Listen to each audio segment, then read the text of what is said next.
कशी झाली मीटिंग? उत्तम मीटिंग झाली आणि डील छान क्रॅक झालाय. Very good. मोहन सर, ही चावी मी येतो. दादा थांबा, चहा घेऊन जा. नाही नाही, चहा नको आत्ता. मारुती थांब बरे, थांब.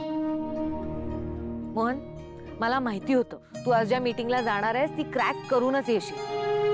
खरंच ही देवाची आणि गुरुजींची कृपा म्हणायची. वहिनी, तुम्ही गुरुजींना फोन करून सांगा ना. हो खरंच.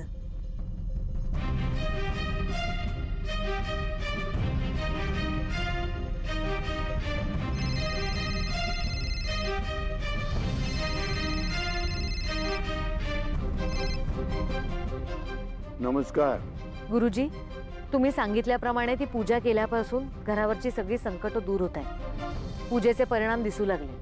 आईल्या देवी, आता काळजीचं काहीही कारण उरलेलं नाही. सगळं काही सुरळीत होईल. ठेवतो. हो.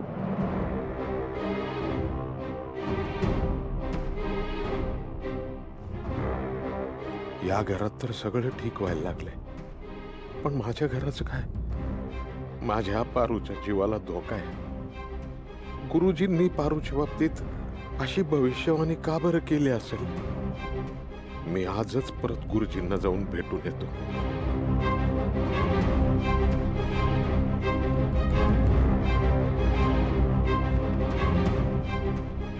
मारुती, तू ठीक आहेस ना?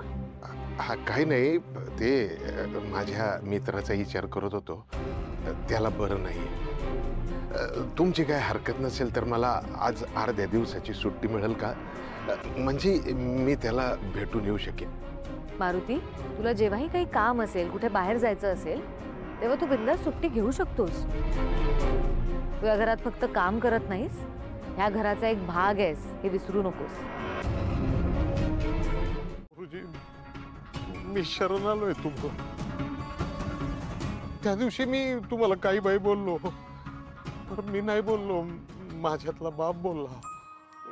मला माफ करा.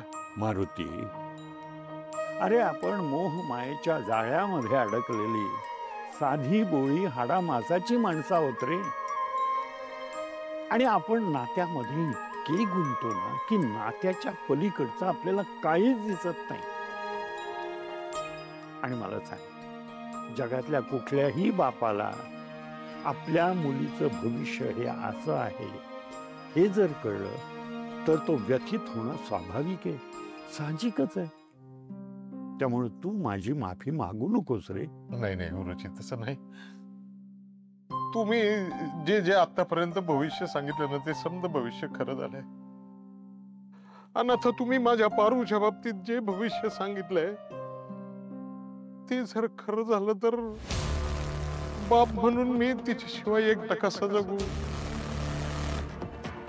गुरुजी, तुम्हाला जर का मृत्यू दिसतो तर त्याच्यावर उपाय सुद्धा दिसत असेल.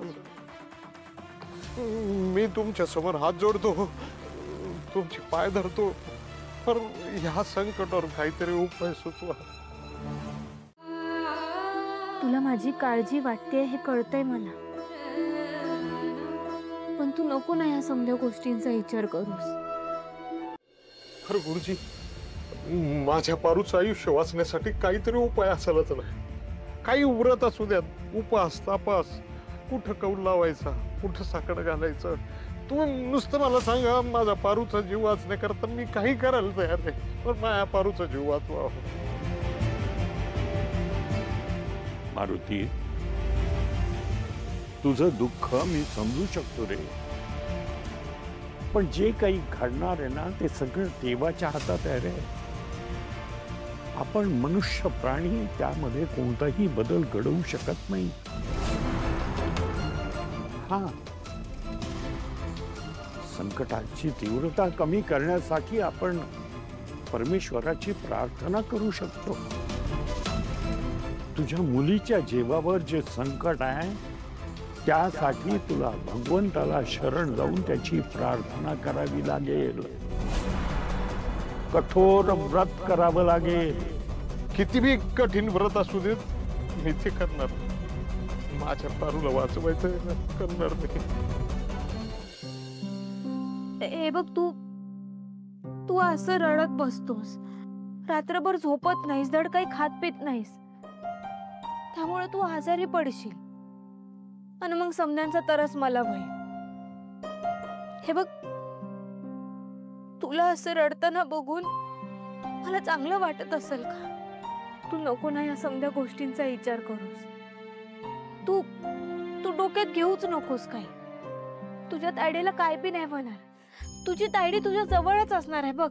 का नको डोक्यात घेऊ काही? का नको घेऊ? तिकडे बंगल्यावर पूजा झाल्यापासून सगळं चांगलं चाललंय. तिकडे सगळं चांगलं चाललंय आणि इकडं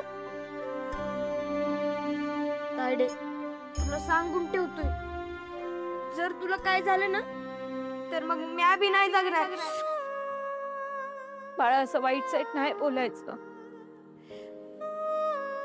मग तायडे, तू मला वचन दे की तू स्वतःची काळजी घेशील म्हणून.